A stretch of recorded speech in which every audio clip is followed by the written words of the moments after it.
Even a bad trip, and believe me, I've had my share, do not compare to the fury of the ladder. The ladder? Yeah, that's what they called it.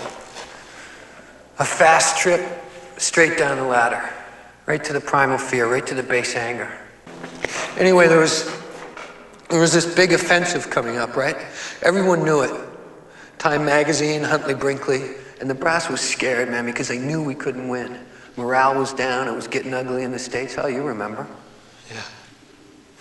So a couple days later, they decide to use the ladder on one test battalion. Yours. Just an infinitesimal dose in the food supply, they said, just to prove its effectiveness in the field. They were sure your unit would have the highest kill ratio of any in the whole goddamn offensive, and they were right, you did. Except not the way they thought. No one can remember that night. I get flashes, but they don't make sense. What happened? Was there an offensive? Yeah. A couple days later, it was fierce. But you guys never saw it. There was an attack. There was a fight, right? Yeah. But now it's a Kong.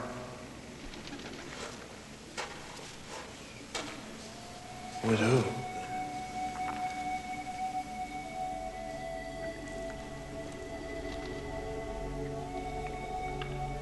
You killed each other.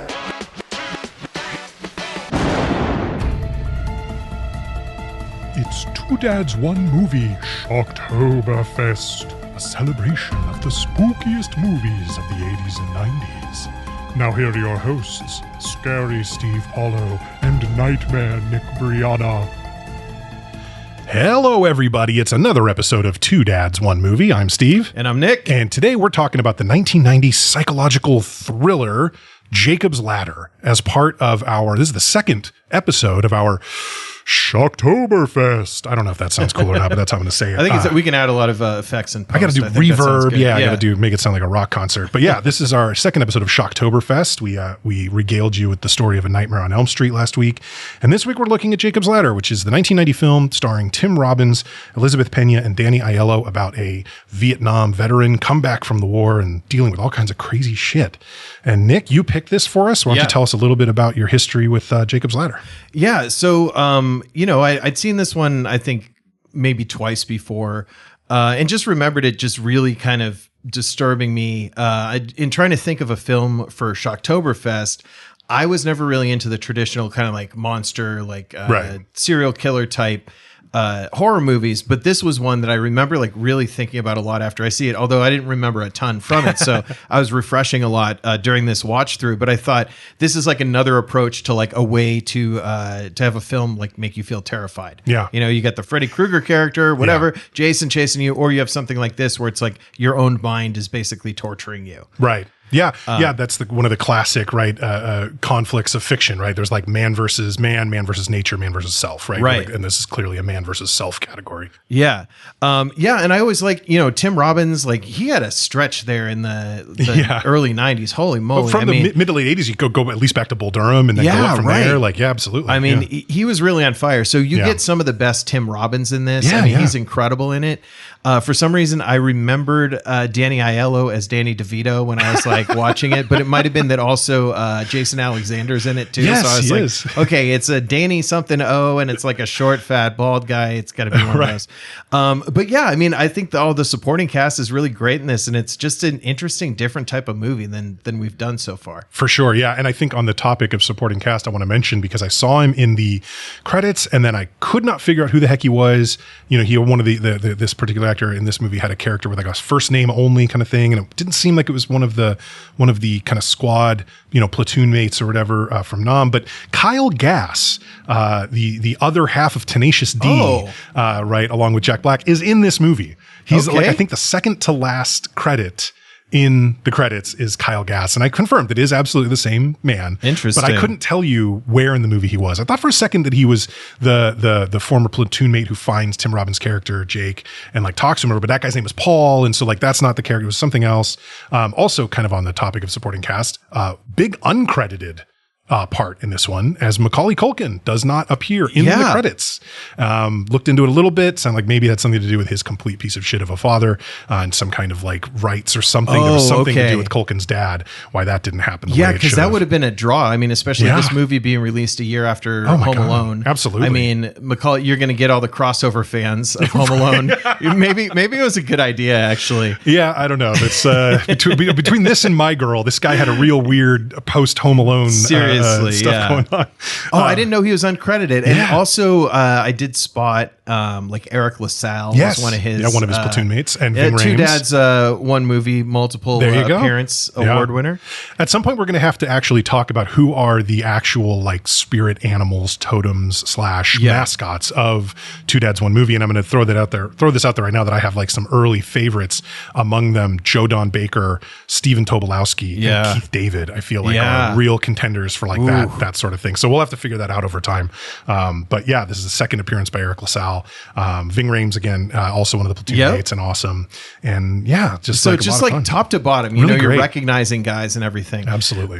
So this was a movie I thought would be kind of fun to talk about, and like a different type of scary movie. Right. So had you seen this one before? No. So this one was, not only is this a movie I'd never seen, this was a movie that I have consistently since the 90s conflated in my head with another movie. And I can't really explain why, but for whatever reason, whenever anyone would say Jacob's Ladder, I would see a reference to Jacob's Ladder.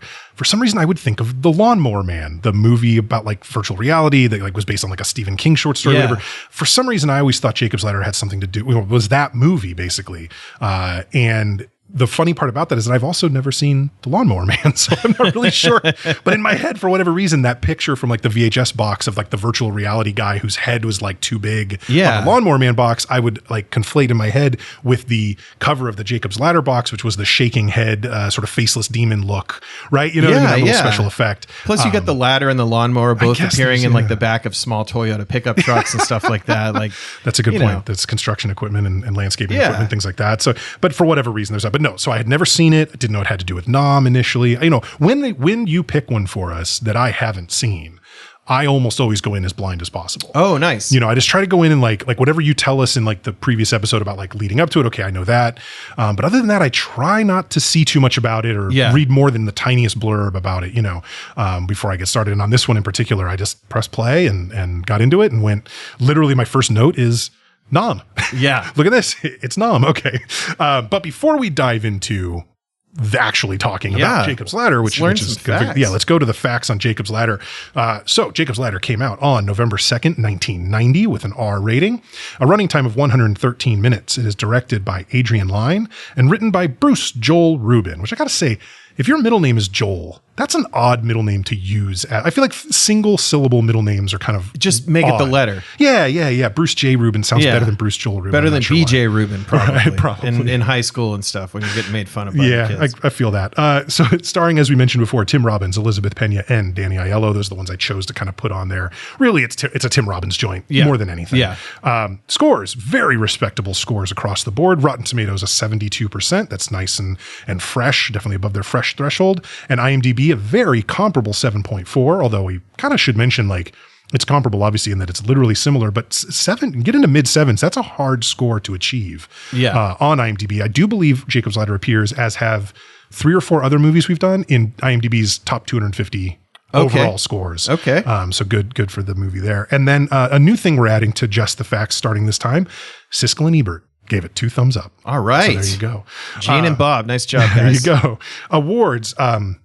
It won both the Audience Award and the Critics Award at the 1991 Evioraz Fantastic Film Festival, which was a short-lived and no longer exists, but from like the late 70s into the mid 90s, I think, fantasy, sci-fi, horror film festival in Evioraz, France. Okay. And it was kind of an interesting festival for a while. There was a Paris Fantasy Film Festival that got very corporate and very kind of like studio driven, and this was sort of like an independent attempt to do something similar in France. However, good awards, good scores, budget, does not box office doesn't translate here on a $25 million budget, which I think shows up on screen. There's a lot of great special effects in this movie. On a $25 million budget, it earned $26.1 1 million at the box office. I'm going to put it in there. It's 1.04%, 1.04 times its budget. So we would call that, if not a flop, certainly a significant disappointment for that. So not a hit when it came out, but fairly well received by critics. Obviously a very interesting, very cerebral kind of movie. Yep. I could see why it certainly wasn't like a crowd pleaser. I don't think people are walking out of this. It's not a date movie. It's not like a fun, like Christmas time blockbuster. Right. Like it's November 2nd and you're going with your family to the movies on Thanksgiving. It seems like, well, it's, it's definitely closer to Halloween. So it seems like maybe that was like Halloween weekend, right? That was probably the But you can't travel back in time to actual Halloween. Yeah, right. Well, but if that was a Friday, then that year Halloween was on like Tuesday then, right? So like right around there. But that's just, I don't see people leaving the theater after watching this movie and rushing home to tell all their friends and family that they should go see it. Yeah. This really feels like more of a ponderous kind of like. It's difficult. Yeah, it's a challenging, like. There you go. It's a great piece of art, I think, but it's very, it's not supposed to make you feel warm and fuzzy. For sure. Yes. As you have mentioned on the pod before, like sometimes art should challenge you. And I do feel like this is definitely one of those movies that is more challenging than fun. Yeah. For sure. So yeah. All right, man, let's dive into it. Why don't you kick us off with how the movie opens up? All right. So like Steve said, the first scene that we have in the film, we're in Vietnam. We're in, they're based in Vietnam and they're definitely like in the action. They seem to be deep into the jungle there, and it shows on the screen that it's October 6, 1971 in the Mekong Delta. So this is setting where we're at.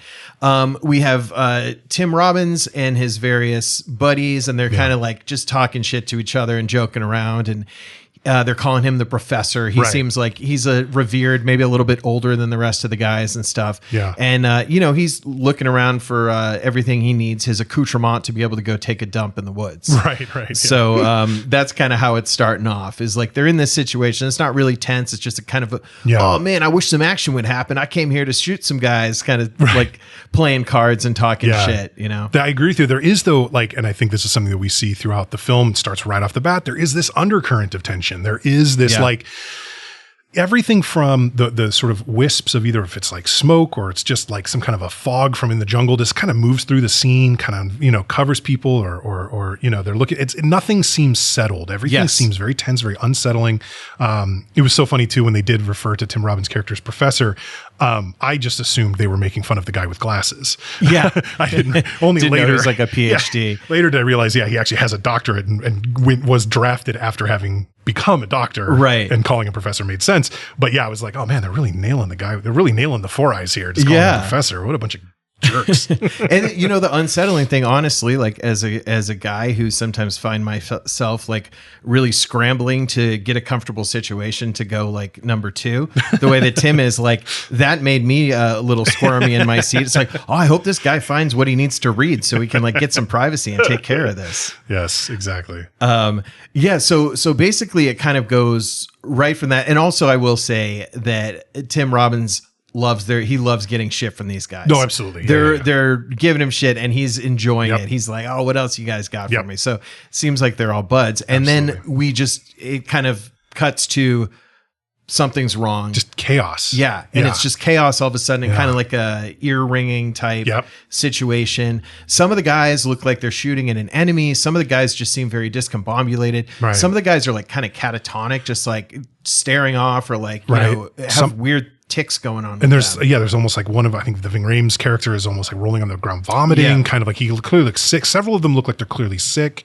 Others are just reacting. They basically, somebody starts yelling about, VC or something, right? In the jungle. And so they start shooting. There's like, a grenade launcher. There's all this kind of stuff going on. And I will say this is one of the areas that I really appreciated. It was very, very good chaos of war cinematography. Lots of crazy jumps. You really couldn't tell what was going on. Right. Normally the kind of thing that in most movies like bothers me when because it's hard to watch. Yeah. But in something like this, or like the landing scene at the beginning of Saving Private Ryan, or half of the movie Platoon, right? Yeah. Like it makes a lot of sense to shoot it like this, and it really does make you feel like, God, we don't know what the hell's going on. Yeah. But we're also at this point given no reason to think is anything other than their little encampment is under attack, and they're reacting, and they at some point Tim Robbins' character gets like separated out, but like it's just a very chaotic, very like crazy scene. And I believe it just he wakes up from So it, right? yeah, so he's tending to the Ving Rhames character, and then he ends up out in the woods, and it kind of shows him like he gets stabbed. Yeah, that's right. So I couldn't remember. This happened here. Where it's almost like the camera rushes towards him. Yeah, right. So from our POV, he gets stabbed by somebody that is represented in this case by the camera. Right. Yeah. Right. So so then it kind of cuts to, the present day where the rest of the film is taking place. So, and we learned this is like 1975. So it's a few years after Nam, and he wakes up on a subway car, pretty empty subway car, and he's in a postal service uniform. Right. So it's like post-war. He has the classic like longer haircut and is like there, and he's reading a book. Yeah. He'd fallen asleep reading a book in the subway. And he finds himself, in this car with almost nobody else in it, right? There's one woman, I think, sitting near him or and he like a very odd, off-putting old woman. But he asks her like if they pass a certain station, and she's not responding. It seems clear to me like, well, she doesn't speak English. He's not going to get anywhere with her. He like makes it towards the door, and there's like another homeless person or something. There's somebody sleeping on one of these benches, one of these subway seats. And before he can get off the train, it looks like the person's got a tail. Is that kind of what it looks like? There's like a tentacle or a tail or a snake or just something like very creepy. Strange. Doesn't reveal a whole lot of it to us. The world's biggest horsehair parasite and the world's biggest insect. So I was also noticing that there's advertisements on the wall in the subway. Yeah. So there's a couple things that just have a single word displayed, and one of them says hell. Right. And then one of them says ecstasy. Right. That's around the wall. So what happens is he gets off and, is off at the subway stop. And he's like, what's going on here? Really, like, I was tensed up because this scenario really creeps me out, is stopping, because this is not glamorous, like the coolest, greatest city in the earth, New York City. No, this is right now. 70s. This is the Warriors fucking bopping their way back to Coney, New York City.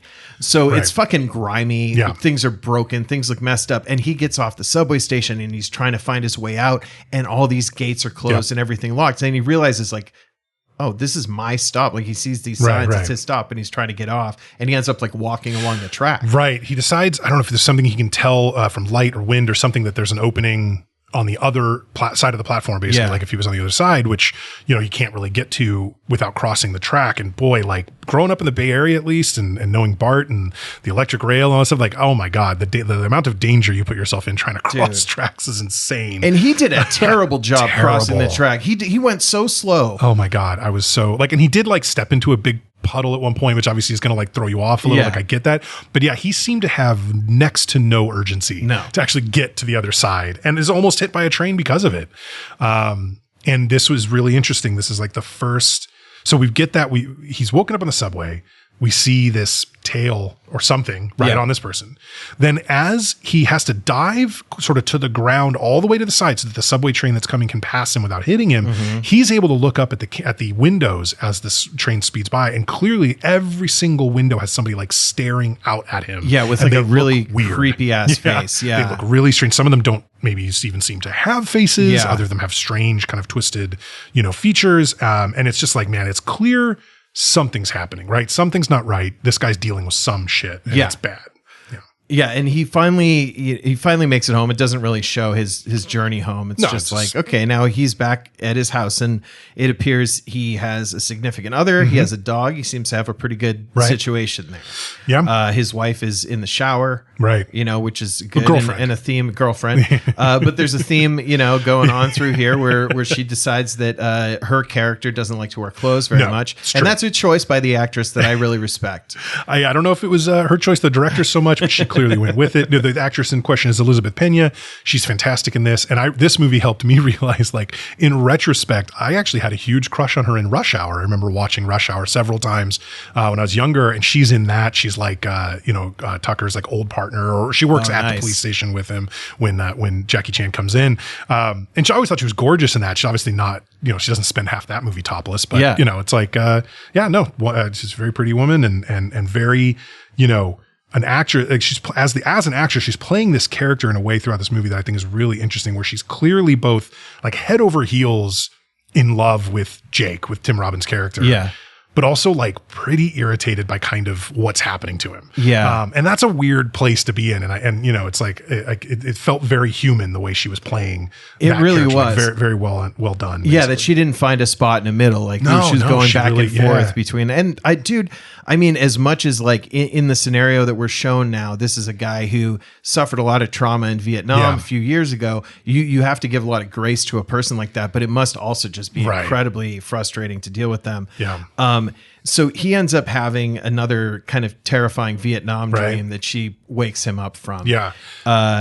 And yeah, I wrote down here, I like a lady who's casual about her nips. It is funny though, in a movie like this, that is just such a rough Yeah. slog. It's like, oh, can we save the good nudity for an enjoyable movie? Yeah. It's like, and I'm spending half the time, you know, questioning, like at this point, again, having not seen the movie before. So like really not knowing what to expect when we start seeing, and I start thinking to myself, did he go to Nam? Are these memories? Are they Right. flashbacks, or are they nightmares? Like, what is he like? What did happen here? And which I think is great, you know, a testament to the writer and the director, where I can't, as an audience member, feel confident that I know what's real and what isn't. Yes. Right. Which is great. That's absolutely the point. And I think they did it really well. And it ends up being a thing where it's like, I kind of have to just, like the character, like Jake, I just kind of have to accept that whatever I'm experiencing with him as the audience member, like, I just have to accept it until we know more. Yeah. And so it's like, kind of have to treat everything as quote unquote real until Yeah. you're shown that it's not in some sure. way. Right. And so, but it made for a very interesting viewing experience where I was just like, is this like an unreliable narrator situation where like he just doesn't know what's real and what isn't, which obviously he doesn't, but that's what we're being told? Or like, are we supposed to understand already what's a dream, what's a nightmare, what's a memory, you know, all this kind of stuff. It made for a very interesting, you know, watch, especially early on here, where I know for me as a first time viewer, like really trying to piece together what is happening here. Yeah. You know, like, it's where not are we? Like, where are we actually? It's back to that word, unsettling, right? Yeah. It's just, felt like there was never solid ground to stand on, Right. to really understand this movie. Yeah. It doesn't let you get comfortable. No.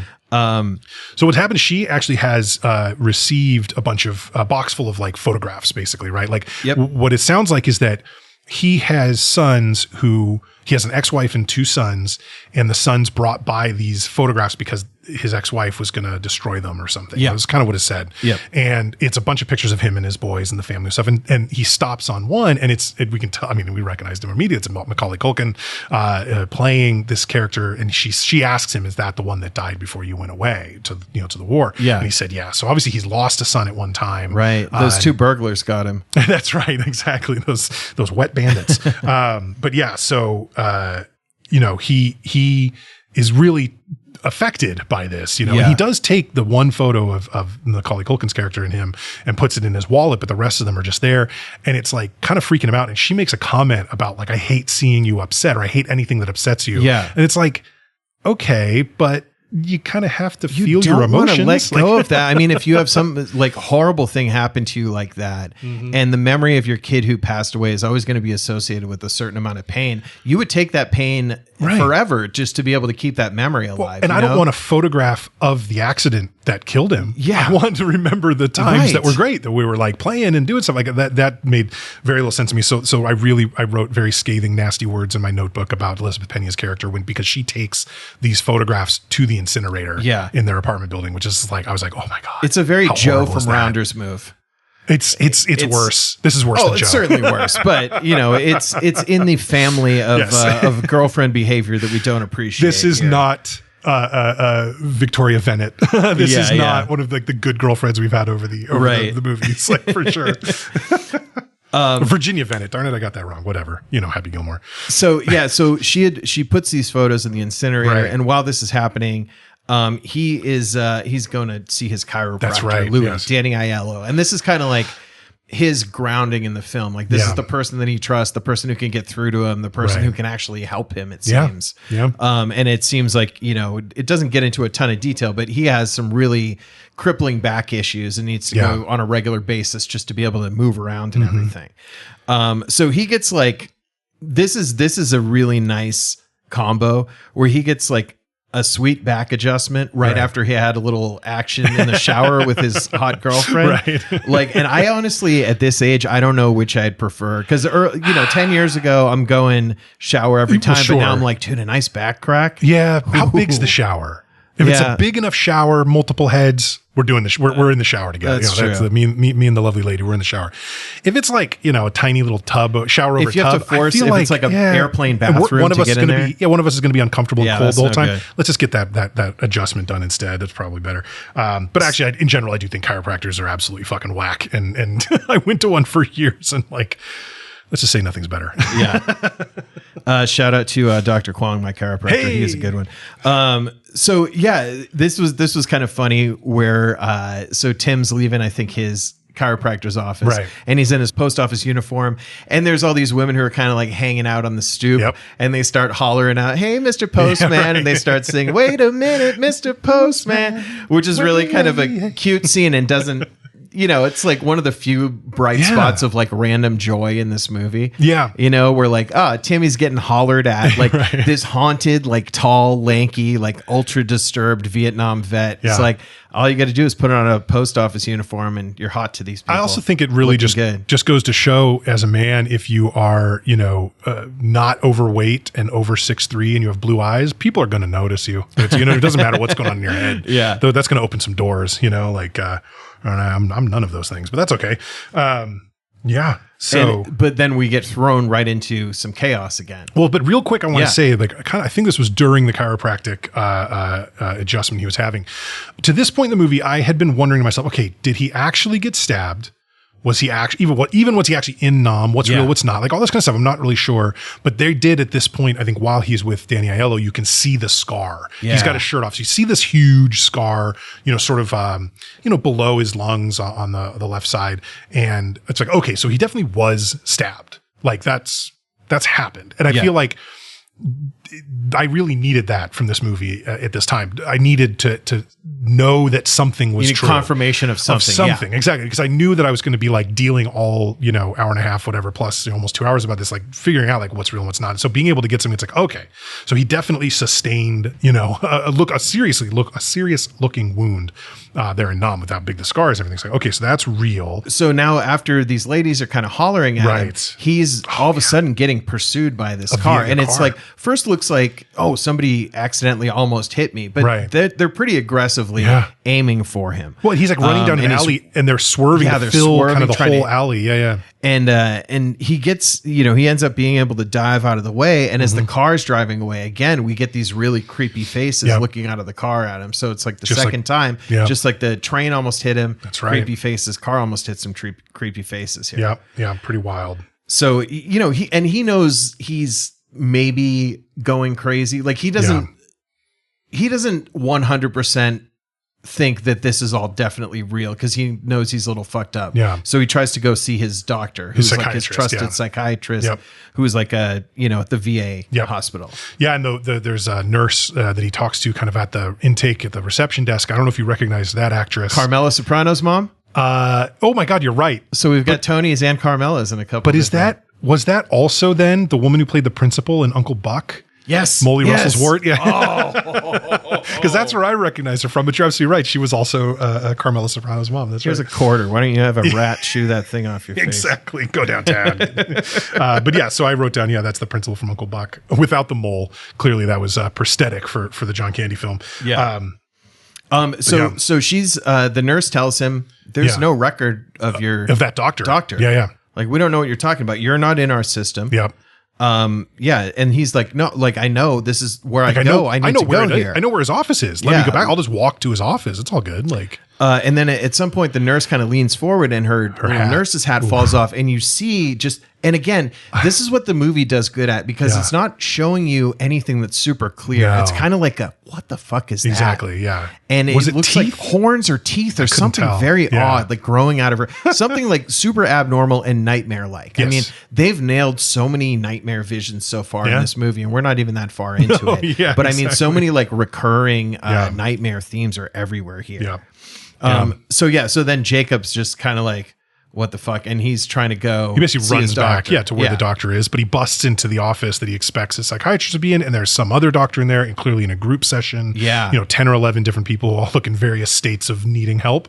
And he kind of freaks out a little bit. So the psychiatrist that is there, takes him out into the hallway to talk to him. And I don't remember the doctor's name that he's looking for, but he mentions, he died in a car wreck. Like his car blew up. His car blew up a month ago. He died. And it's like, that's pretty wild. Like, what a wild way to go, right? Like, that's like, which mobster did you piss off if your car blows up? Seriously, right? I mean, like, it's a really like crazy, uncommon thing to hear. So that's got to be disturbing. Yeah. So Jacob, he ends up going home after all this, and he hasn't really told anybody about what he's seeing, and he starts talking to his girlfriend Jezebel, right, about these things these creatures that he sees, and what he says is these things were like demons; they weren't human. Yeah. So we're kind of getting this like sense of, is he in hell? Like what's happening here? Yeah. It's definitely, obviously, quite deliberately, pretty ambiguous as far as, again, like what is real, what isn't. And the other, it's almost, I feel like when I was watching it, that her certainty with which she was saying, like, no, there's no creatures, like, you're fine, kind of whatever you're just having, like, made me feel more and more like, shit, is she like a demon person? Right. Like, you know what I mean? Yeah, I'm questioning her now, like, what's going on? But basically she convinces him, I think, to go out to a party. Yeah, right. Like, that's sort of like, we the gotta best go out. thing for you, right? I know you've been traumatized, Yeah. but the best thing is to go somewhere that's loud and confusing. And Yeah, crowded. exactly. Yeah. With flashing lights, a lot of alcohol, maybe some illicit drugs of different kinds. This is all absolutely perfectly good for your mental health. So they go, and the first thing that I noticed, or not the first thing, but like, he opens the fridge to get a drink, and there's just a cow head in it. Like, why would there be? That's another just nightmare it's thing. Just freaky looking. These things everywhere, right? And that that's off. Like, it catches you off guard because you think the party's about to shift the action and maybe we're going to reset a little bit. Right. If the movie is about how he's maybe crazy, but then he keeps seeing this shit. So it's like, there's an element to like a lot of movies, like, and I'm not saying that there are a lot of movies like Jacob's Ladder, but in movies that are trying to play the what's real, what isn't game, right? That's a little more common.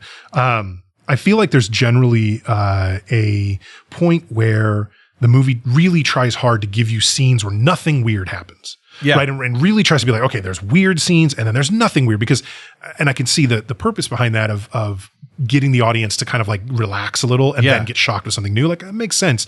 But there's something about this movie where instead they just had some scenes where everything was absolutely psychotic, or one thing was. Yeah. And it seemed like there's not a single scene from the subway on where nothing weird happens. You know what I mean? There's always something that's like off, or there's somebody who looks weird, or there's a fucking cow head in the fridge, or whatever it is. And so we never get that like full take a breath, everything's okay thing. Everything's got this tension underneath it of like, is this real? Which part's real? Yeah, it's fantastic. Yeah, it's crazy. And there's the cow head in the fridge. And then for some reason, another thing to not do if you're already freaking out is get a fucking palm reading. Do not do that. It just seemed like, and then it's like he did the palm reading. I'm like, this seems like foreshadowing, because she literally tells him, oh, your lifeline like ended. You're already dead. And it's like, well, that's a little on the nose. Yeah. And I think this is the first time in the movie that someone tells him that directly. And it happens several times. Yeah. So he's like tripping out. He's down like in the party again, and he starts noticing these weird monsters and stuff in the crowd. And again, it's like tentacles and just like really weird, gross people shit. with no mouths and things. And And then, one of them is now all of a sudden grinding up against Jezebel's girlfriend. And like, these weird tendrils are all over her. And then it ends up like stabbing a horn through her neck. Yeah. It's very freaky. And so he loses it, flipping out. And he's on the floor. Yes, absolutely loses it. And he ends up on the floor. The strobe light is going, like all the kind of crazy stuff is happening. He ends up on the floor, basically people looking over him. And then we hard cut to the apartment, their home. He's in bed. She's kind of yelling at him, like, I'm so embarrassed. I was so mortified, all this stuff. But she's also taking his temperature, or he's got the thermometer in his mouth. And she goes to look at it. And I'll be honest with you, I couldn't read the thing. It's an old style mercury thermometer. I couldn't read it, but she gets freaked out by it because apparently it's buried. It's like off the charts. It's basically all the way. And the thing went to apparently 106. Yeah. And that's bad. Like, I don't know, folks out there, we're taught, I know I learned as a first-time dad, all babies sometimes have super high temperatures and it's not crazy. Like, they can have a little bit higher and be okay. But anybody, that high, that's freaking you're microwaving your brain at that point. Yeah. Like, that's super scary. So basically she gets advice from a doctor who says, Like, you know, he's calls not her, going to survive the ride don't to the take him to the hospital. hospital. He won't survive. So she starts getting ice from their neighbors in the apartment. They throw him into an ice bath, and it looks horrifying. Like, it really is just like, you know, it's the right thing for him, but he's obviously, when you have a fever, I mean, I've never had a fever that high, but you know, I've had 103, 104, like bad fevers. And, you know, when you have a high fever, you feel hot and cold, right? Yeah. You feel just everything sucks. Everything hurts. You reject the thing that like your body actually needs. Absolutely. You know? And so they're shoving him into this ice bath. And he's naked, and they're Right. like carrying his, you know, limp body, Right. and all his neighbors are there. And Yeah. it's just, I mean, that in itself crazy. is also a nightmare. Absolutely. Oh. Yeah. But it's, you know, and he's 6'4", Yeah. right? So he's this huge gangly dude. You're trying to Yes. get completely submerged in this ice bath. But yeah, just an absolute brutal thing to watch and to have him go through. And yeah, one more note during the brutal ice bath is just what is a dream and what is real? It's still very, very unclear. Yeah, for to sure. this point in the movie, but yeah. Oh, one thing with the neighbors. Yeah. So they're in there, and Jazzy's going and getting ice from the neighbors, which this is a good display of like neighborly goodness. Yeah, here. absolutely. I mean, they're coming together. But one of the neighbors comes in with a whole bunch of ice cubes, and Jacob's in the tub, and she's dumping him from so high. Like, that would hurt. like, dude, are you trying to make him? He's having a dream that he was in the world's largest hailstorm. Like, what are you doing? But I guess what's going to hurt him if he's got 106 fever? Yeah. But yeah, so he's in the tub, and then all of a sudden, Well, he like wakes up in the wakes hospital, up. right? Isn't that? I think he wakes up in his bed. So he's in the bed with his ex. Right, which wife. the person we're to understand is his ex-wife. But Right. they're clearly still together. And he makes a comment about having a horrible nightmare. Yeah. I even had a girlfriend, like, you weren't with me or whatever. And he mentions, you know, Jezzy from work, whatever. And I think he even says something like, she had great thighs or some kind of comment, you know, but he's clearly like playing it off. And then Macaulay Culkin runs in to the room. And so he's alive. And so now it's like, okay, again, is this a dream? Right. Or is the other stuff a dream or a nightmare or whatever? And if it is, then like what part of it was? Because exactly. Vietnam didn't necessarily include Jezebel. So he could have had Vietnam and maybe no dead son, and maybe like, you're all over the place. But I there. think at this point, it even feels more like if what he just quote woke up into, right, into this bed in this room with this woman and this son, whatever, these kids, because he also goes and puts his son back to bed and the other two boys are there. So he's got all the whole family's together, right? Yeah. If that's real, then I feel like he didn't even go to Vietnam. Yeah. Right. Because then it's like the whole nightmare is about, is everything to this point, is what it feels like. Yeah. But I have a note very quickly that says, okay, so Sarah and the kid was a dream, which is I think is then he like wakes up again and he's back in the apartment. Or now he's in the hospital. He comes to, so basically he tells his wife, right. And you know, he's saying that this stuff was a dream, and he says something about like there were demons and I was burning up. And then after the scene where goes and sees his boys, his three boys and everything, he kind of comes to back in the tub. So we see him in the tub, like kind of after his body has calmed down enough for him to be like conscious again. But he's clearly in the apartment that he shares with Jezebel. Right, which makes it seem much clearer. The ex-wife stuff, the alive Culkin was a dream. That's a dream. Yeah, exactly. So that seems pretty clear. But basically, this is one of the spots where, again, he kind of asks Jezebel, like, did I die? Am I dead? Like, where? And she's like, no, you're not dead. And I wrote in my notes, yes, he is. He is dead, and this is hell. And it's like, I don't, obviously didn't know at the time, and even not sure necessarily that the ending tells us exactly what we need to know. But like, yeah, is he dead? Is he alive? Is this hell? Is this purgatory? Like, what is going on? But it's clear that like, this isn't real. Like, you know what I mean? Like, that definitely feels like there's something more happening at this point. And so he then, I believe, gets a phone call from a former squad mate of his. Yeah. It's a non-buddy named Paul. Right. Who basically just says, he needs to talk. Yeah. Like, yeah. I need Jake, to talk. I need to talk to you. And he's like, doesn't really say what about, but he's like, I need to talk to you. And he says, I think this is what he says.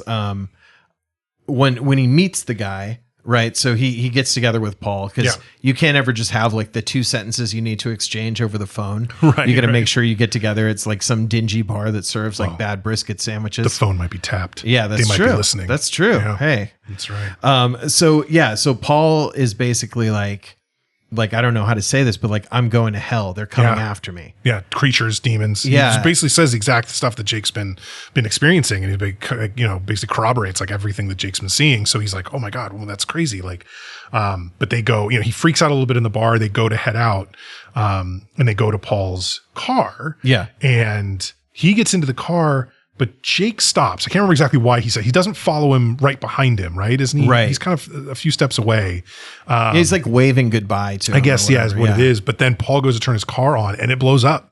Car bomb. Yeah. Bye-bye. But there's actually another man in the scene who kind of pulls Jake away as he's trying to head towards the car as it's exploding. He kind of, I don't know if he saves him, if Jake ever would have gotten close enough to really get hurt, but like, he kind of like pulls him down, pulls him away from the explosion, and then gets up and sprints off. And we don't see him again, in that scene or whatever. And Jake doesn't see him. Yeah. He kind of happens behind him, and he's obviously focused on the carnage ahead of him. Yeah, if you anyone listening has a friend like from their shady past who might be like meeting to like help get to the bottom of some kind of deep seated secret, don't walk them to their car when they leave. Yeah, I agree. Like that's a good rule of thumb. It's a two dads one movie rule. Is you 50 feet from the car at all times. That's a good idea. That's definitely smart. And never go to the second location, folks. Always remember that. Yeah. Yeah. So so now Jacob like knows this thing has happened to Paul, and he starts kind of getting in touch with his other non-buddies that he can get in touch with, and he's saying like, this is what Paul told me, this is what I'm going through. And all the guys are pretty much like saying, yeah, dude, something's off. Like maybe not the exact same things happening to them, but like, yeah, I know what you're talking about. There's like one platoon mate who seems kind of like completely unfamiliar with the things that they're talking about. There's like one guy that's kind of like, what are y'all talking about? That's like, that sounds crazy. I've never dealt with anything like that. But like, yeah, almost all of them are, basically saying the same kind of stuff, right? Yeah. Where it's like, yeah, I'm seeing things. Yeah, I think somebody was following me. I think this, I think that. And so they decide that they're going to go, basically like get a lawyer and like sue the government, sue the army, I think is kind of so I think they've point. decided that like what happened is there's something that was done to us that we were not told about. Like either something was experimented on us or we were exposed to something that they didn't tell us about, so we couldn't do anything about it. Even if it was accidental, like sure. But like at the very least, like they're withholding what actually happened to us from us. Right. So they want to find the truth. We need discovery. We need all this shit here. That's right. So let's go to like the lowest budget seeming attorney that we could find. Which shockingly, I think a very, very accurate kind of casting. The cheapest lawyer you can find in New York, played by Jason Alexander. Love it. So they're off to see Art Vandelay. And they basically talk to him. And at first, he's completely like, guys, this sounds crazy, like whatever. But also they're all kind of willing to, go on record about stuff. Yeah. And so he's convinced. He's like, okay, if you're all willing to give statements and go on record with what you've seen and what you know and everything, then yeah, we'll see where this goes. Right. Yep. So there's that. And they kind of all head, they leave the lawyer's office ready to chat. Yeah, and then so very quickly after that, we don't get to live in the dream world where the lawyer's helping them for very long, because then he finds out Jason Alexander's character, I'm not taking the case. Yep, he backs out. He leaves like a voicemail or something. Very brief, and he's not making himself accessible for follow-up questions or whatever. And it turns out basically the other guys backed out, and what Alexander says is like, we looked into you guys, and there's no record that any of you guys were even in Vietnam. Exactly. So now it's like, okay, we're feeling extra fucking crazy because our records were deleted, or we are crazy. Like, who the hell knows? It's definitely not good. So he goes to Jacob. Remember, he's out on the street or whatever because he gets grabbed and put into a car. Right? By goons. Good set of goons. Something really strange happened. I don't know what was happening to me at the time I was watching this, but I thought that there's two goons and one of them is a bigger guy. Mm-hmm. I thought it was Danny Aiello at first. And I thought, oh wow, it's this chiropractor. And then it's like, no, wait, that's a different actor. That's not that guy. But like, he looked so similar initially to me, to Danny Aiello's character, that I thought there was like, oh, this is like the Truman showing of this, where it's like the guy who's like playing the chiropractor role is like in on the thing. And I just got two guys confused. That's not at all what happens. Oh well. But basically he has to like defend himself in the car. He's like, these guys are basically telling him like, knock it off, like quit looking or something like that. Right. Yeah. Whatever. And he basically fights them off. Like, it's a really cool in-car fight scene. It was really like the awesome. Max Cady level ability to fight three guys off. He really, he did a hell of a job. And then he ends up getting dumped off, like tossed out of the car, kind of at the feet of like a very grungy looking Salvation Army Santa Claus. Ringing the bell, looking for donations. Who robs him, which is great. Because he can't move right now. He's basically thrown his back out. Yeah. He can't move. And so he's just laying there. That's right. Right. Yeah. Because his back's all screwed up. And the Santa like steals his wallet, which it's like, it's got money in it. It's got his ID. It's probably got some like, I don't know, credit card or something. It was 1990, maybe not, but like whatever. It's got that picture of his son, right? That's the thing that really matters the most. Is huge to him. And so then he, next thing we see is we cut to him on a stretcher, right? Being rolled through the most horrifying. Have you ever seen Super Troopers? Yes. Okay. No, sorry, not Super Troopers. What's the other one? Beer Fest.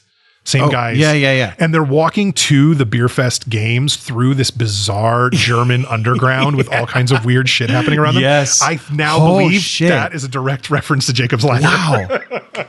I never knew that before, but like that's a great point. There's even like some guy on a bike in that scene. Like, because that's one of the things he sees is his son's destroyed bicycle. Mangled bike. Exactly. Oh my God. So that keeps getting worse and worse. Yes. And like as a guy, it's important that you pointed this out, as a guy whose back is thrown out, who cannot move. Right. Like he can't sit up off this gurney. Nope. He can't get out of here. So he's just having to see the most horrifying shit in the most confusing place with people who don't believe him because he's saying stuff like Santa Claus stole my wallet. Exactly. It's like, what are they going to do? Well, and then he's like in an area where there are literal body parts and human viscera on the floor that the stretcher is being pushed through. Yeah. But also above them is like some kind of chain link fence, and there are people on that looking down at them, which wouldn't make any sense in any actual like medical facility of any kind ever. No.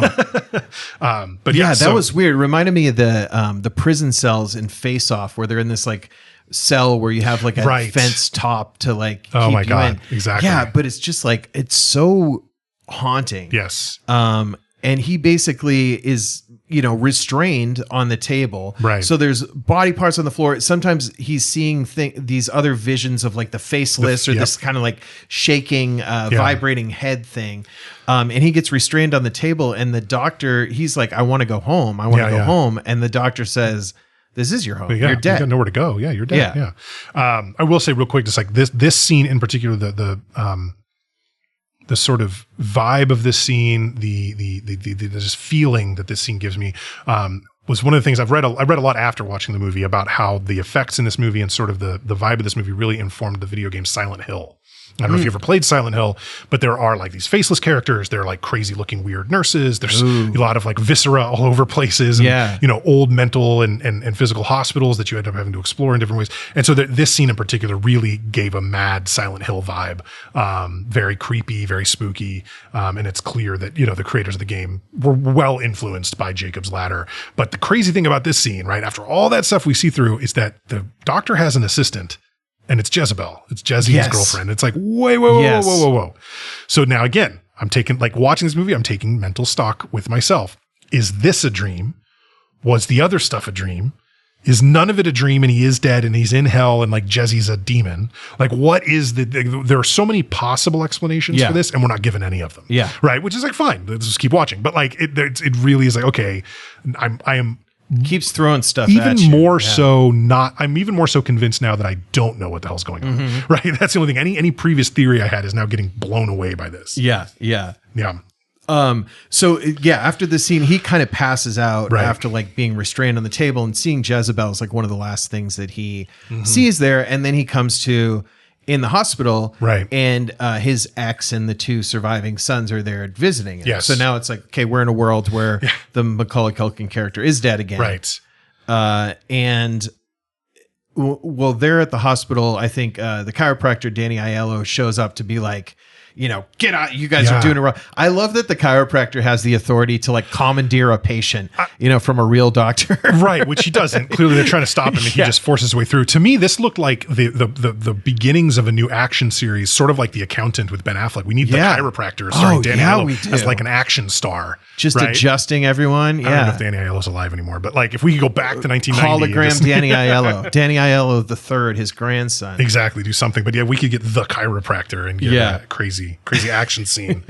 But so he takes him out of there, and he's back at the chiropractor's office, and the chiropractor starts telling him, he said, he's talking about the demons and things Yeah. that he sees. And he says, what I heard about death is that you're going to see demons if you're frightened of dying and you're holding on. Because Right. basically, like, hell is not burning your soul. It's like burning away the things that you need to let go before your soul can be free or whatever. Right. Something like that. Yeah. Which is a nice thing to say to somebody who feels like they're actually going to go to hell. Yeah, If they believe in that. They're like, oh, okay, that's good. As a man who when as a kid took, probably 7 or 8 years of catechism classes with my Catholic church, I don't remember any part of that particular, No.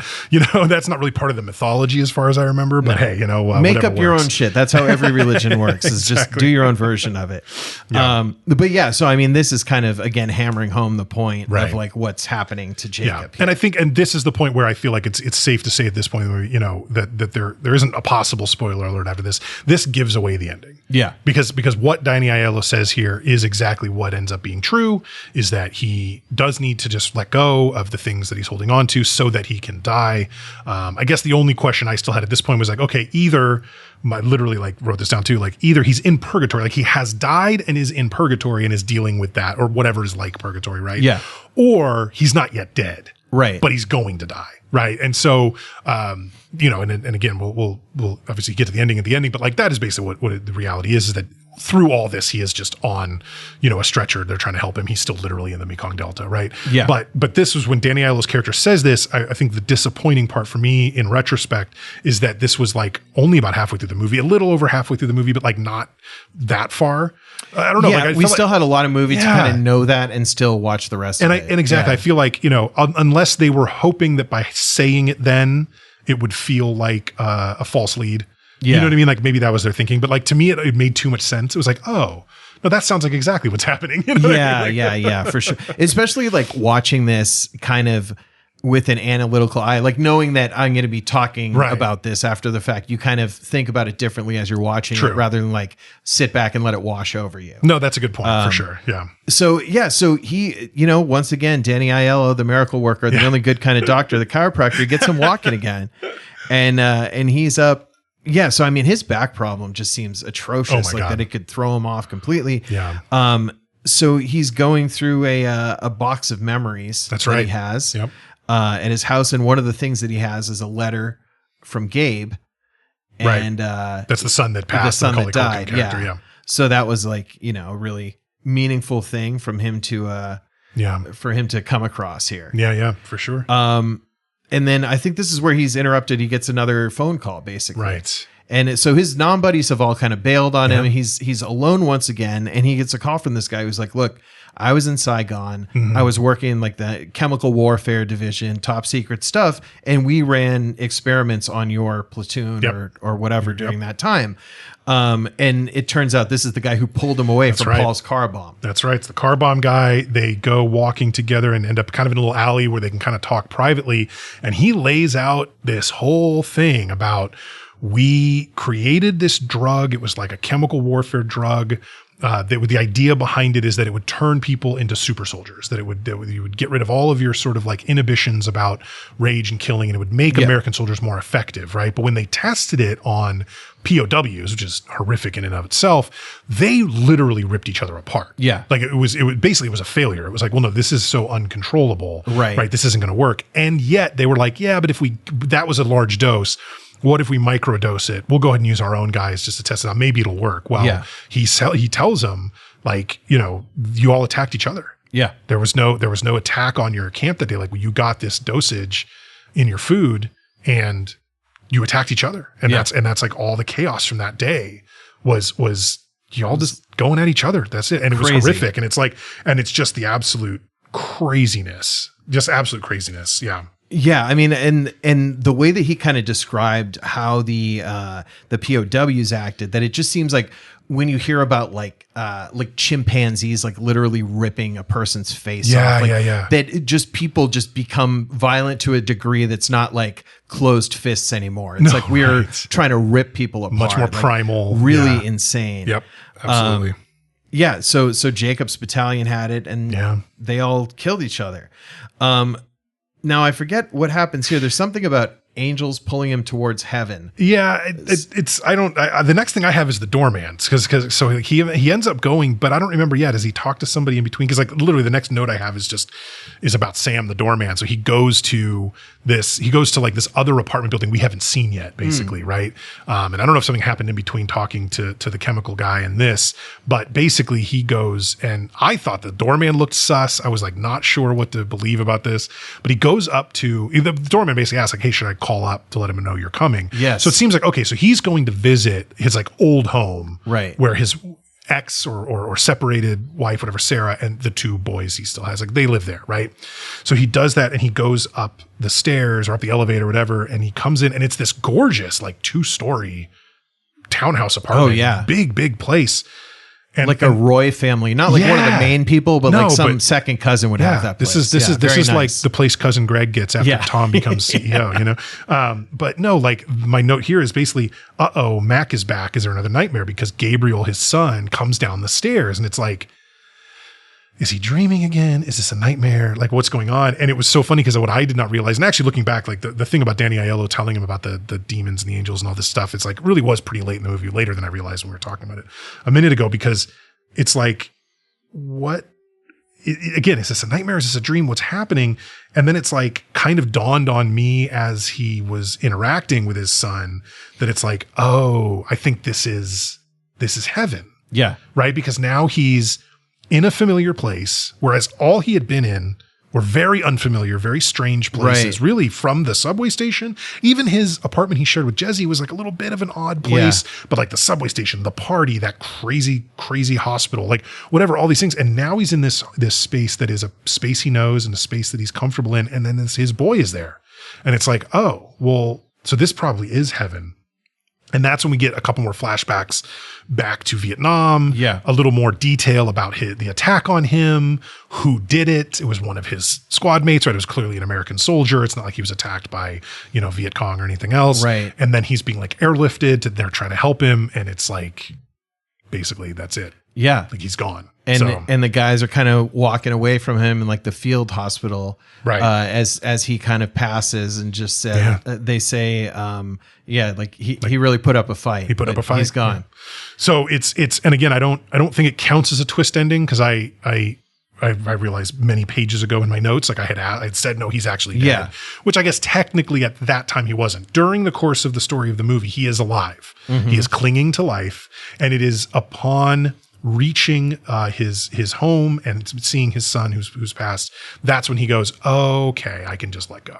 Yeah. Which is really sweet. Yeah. I don't usually love movies that in general are based around, oh, everything was a dream or everything was a nightmare or everything was fake. Yeah. This is clearly one of those things, right? Literally everything from the moment that he is stabbed, that we see him at the very beginning of the movie stabbed, until the moment that we're back there and the army doctor declares him dead. Everything that happened in between those two things is not real. Yeah. Right. Just happened in his head. So normally I kind of hate that. That's not usually how I like, my stories to go, but I thought this was like very well done. And because the whole point of it, I think, was what happens when we die. Yeah. It kind of had to go this way, right? There's not really another way to do this story. No. Right? And with like, if you get it, it's important to kind of decide, do you think this was supposed to be a twist ending or not? Right. Because if it was, then it's kind of weak because the breadcrumbs they laid earlier were more like a third of a baguette in size, Exactly. So it's not like this big surprise. But I think it's like the point of this movie is a couple things, like one, just the progression that your brain might go through when you die, and just how it's not comforting to watch this. I mean, ultimately he gets to be in heaven with his son, unless that's just the last thing he hallucinates before it just goes fully ass black. There is that. So so you still don't know. But one thing that I remember thinking when I first saw this, and I wasn't trying to pick up on like the clues as much, so I did kind of see the end as more of a twist. And I was almost thinking like, is this about how the guys that went to Vietnam, because they were never the same when they came back, all effectively died there, even if they went on to live after the fact? Like, this movie was written in 1980. Okay. And it didn't come out until 1990. We were talking about that a little bit, that the script was around for a long time. Yeah. So like closer to the war, you're dealing a lot with like the direct effects of like these guys who have come back from there and like they can't get their life together and their families are in shambles and their jobs are fucked up and they're getting trapped in subways or whatever. Yeah. But like, but I don't know if that was like another type of metaphor to look at this, is like Vietnam, and destroyed our country in a lot of ways, like the things that we stood for or whatever to go through that. So yeah, I think that it was just about like this guy's like psychological journey towards the afterlife. Yeah, well, it kind of builds on or plays on the idea of, what is the self? Like what makes us ourselves, and can that be killed without us dying? Right?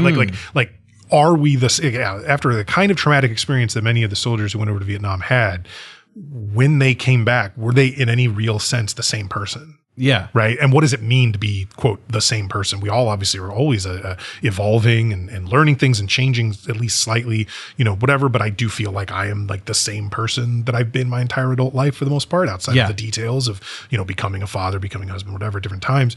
But is there like something that can fully alter the type of person that you are? Yeah. Well, and how much change makes you someone else. Yeah. Right. I mean, that sort of thing, because obviously, the kind of acute but severe trauma that they had to go through to like just come home from that, which obviously many of them didn't, had to kind of irreparably change you. Sure. Even aside from like the chemical warfare element of it, it's like, the chemical warfare is kind of a stand-in for just like what having to go and kill people and watch people be killed alongside you does to you psychologically. Right. So I don't even need a chemical that's produced outside of my own brain. Yeah. Like my brain is going to fuck me up really bad if I have to live through that for a number of years, Well, and I gotta say, on this movie in particular, I think we have to accept the possibility that there wasn't anything given to them. There was no chemical warfare. There was no test or whatever, because that was all in his imagination that person explained it, and that very well could have been his own subconscious trying to explain the situation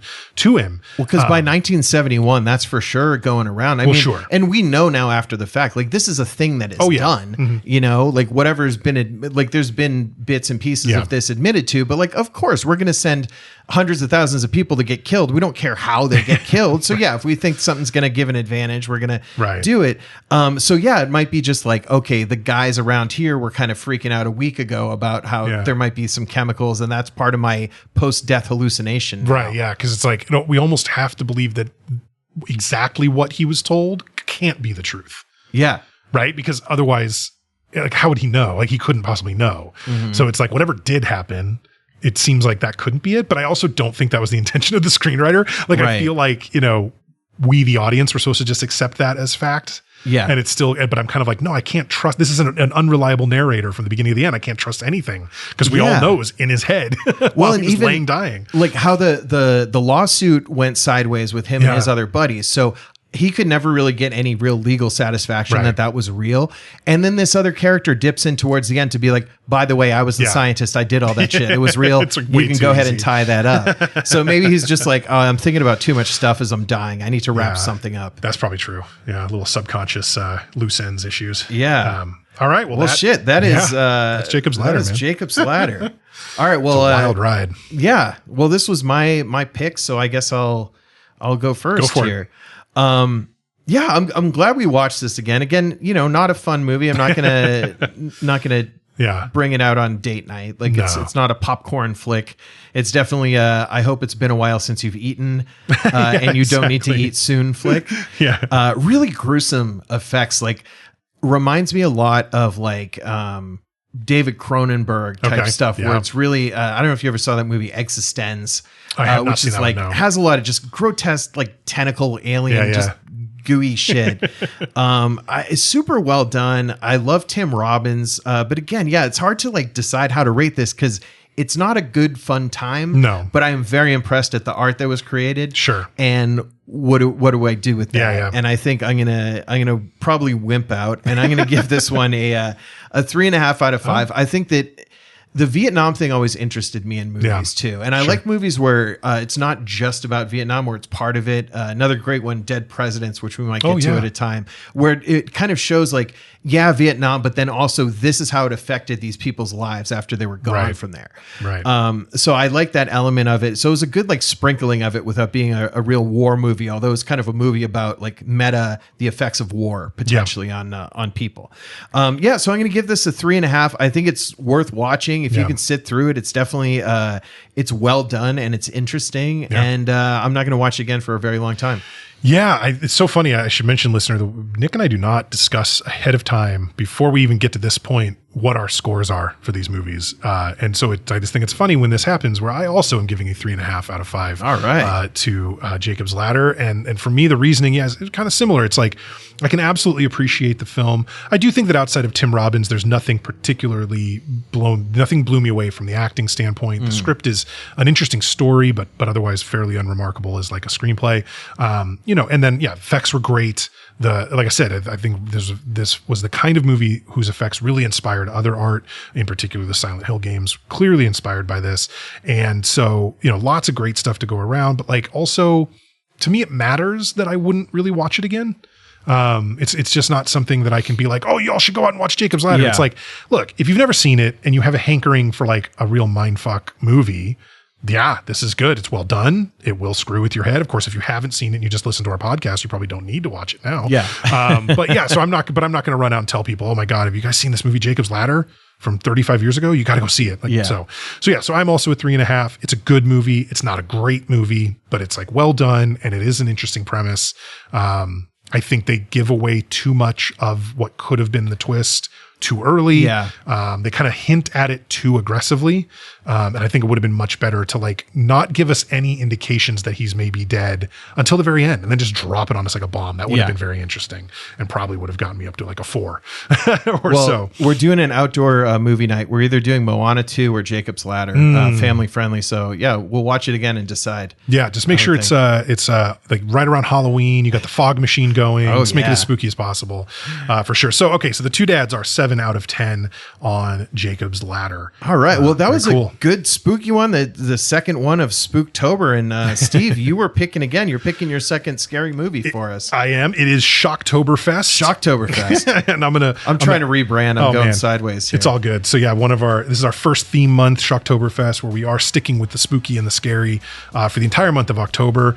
And to that end, I'm going to pick us a movie that I think is really just, how do I say this? It's one of the best scary movies of all time. All right. From 1982. This is a director we've already seen here on the podcast. And this is a movie that I only saw, I think maybe 3 or 4 years ago. It was like as the pandemic was like washing over everybody in this country around the world, I was like, you know what? I have not, there are many great classic horror movies I haven't seen. I'm going to go back and watch a bunch of stuff and try to figure out what do people love that I haven't seen yet. So I saw a bunch of stuff like, I had seen Nightmare on Elm Street several times. And for some reason, the third one, a bunch, but I'd never seen the second one. So I went back and watched that. I'd seen Friday the 13th Part 2 numerous times with Jason, but I'd never seen the one before that when it's his mom, right? So I went back and all this stuff. And one of the movies that consistently comes up when you ask people, what are the greatest horror movies of all time? A few movies always come up. One is The Exorcist, one of my favorite movies of all time, William Friedkin, fantastic movie. This one is one of the other ones that I think came up more often than anything else. It is John Carpenter's The Thing. And so we are going to go back to 1982 and watch The Thing. Kurt Russell, Keith David, Wilford Brimley. Like, this is a fantastic movie. The effects are incredible. The score is officially credited to Ennio Morricone, who did all those great spaghetti western scores, but also Carpenter, clearly very influential on the score. His hand was on the piano. Oh my goodness. You can tell those duns are there. That's all Carpenter. So very excited about watching The Thing next week. I'm excited. I've never seen it. I told you, I thought that I had seen it, but I have not seen this, so I cannot wait. And to hear how highly regarded it is by people that I really respect, like, I can't wait to get into this one. Yeah, that's fantastic. So that about wraps it up. If you like what you hear, and we hope you do, please consider heading over to Apple or Spotify, leaving us a 5-star review. It really helps new folks find the show. If you want to drop us a line, share your thoughts on an episode, tell us what we got wrong, or suggest a movie we should do next, you can do so at the show at 2dads1movie.com. That's the number 2 and the number 1. You can also follow us on Instagram at 2dads1movie. Once again, this has been Jacob's Ladder, another episode of Two Dads, One Movie. I'm Steve. And I'm Nick. Thank you so much for listening, and we will catch you next week. Thanks, everyone.